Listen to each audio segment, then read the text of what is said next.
In today's video, I am sharing 3 home decor items that I always at least look at when I go thrifting and almost always buy if I find something good. So if you want to know what those 3 items are, make sure you watch till the end of the video. I'm sharing my very favorite for last, and I'll be showing you some ways that I style these items in my home as well. Okay, so let's chat. I want to know, tell me in the comments, when you step into a thrift store, where is the first place that you go to look? Is it clothing? Is it like the big yard area? Is it home decor? Is it electronics? Where do you go? Where do you go? When I go thrifting with my husband, he generally checks out the books or the electronics first. And if I lose him, has this happened to any of you before? Have you lost your spouse in a thrift store? Because yeah, I'm definitely guilty of that. I don't know how many times I've lost him, but usually I can find him if I go to electronics or books or DVDs. He's pretty much always there. Item number 1 that I always look for when I go thrifting is books. And the reason for this is that most of the time I can buy a book at a thrift store for between 25 cents to $3 or $4, depending on what store, what location, what type of book it is. And that is significantly cheaper than any bookstore. Not to mention, a lot of people will buy a book, read it once, and then donate it. A lot of the books I get are in almost brand new condition. Another way to buy really good titles for books is through a website called thriftbooks.com. It's basically an online used bookstore, and they have thousands and thousands of titles. So if there's a specific book that you're looking for, Thrift Books is a really great option. I'll put the link in the description box below. Another great reason to thrift for books is if you are like me and you are obsessed with all things rainbow, like rainbow everything, right? If you're into the rainbow bookshelf trend and you were to go out and buy, let's say, 20 books in all different colors to be able to put on your bookshelf, let's say all those books are $20 each, you're looking at spending $400 just for decor, just for a rainbow bookshelf.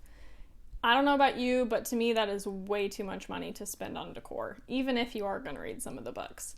Whereas if you go thrifting for those 20 books and they're $2 each, you're only going to spend $40 for an entire bookshelf worth of books. Books are definitely something I would recommend thrifting before you buy new. Let's talk about item number 2 that I always look for and usually pick up when I go thrifting, and that is, it's kind of a broad category, but baskets, glass containers, plastic containers, like storage containers. These are great finds at the thrift store. As far as baskets go, I have found so many great storage baskets as well as flat wall hanging baskets for so cheap.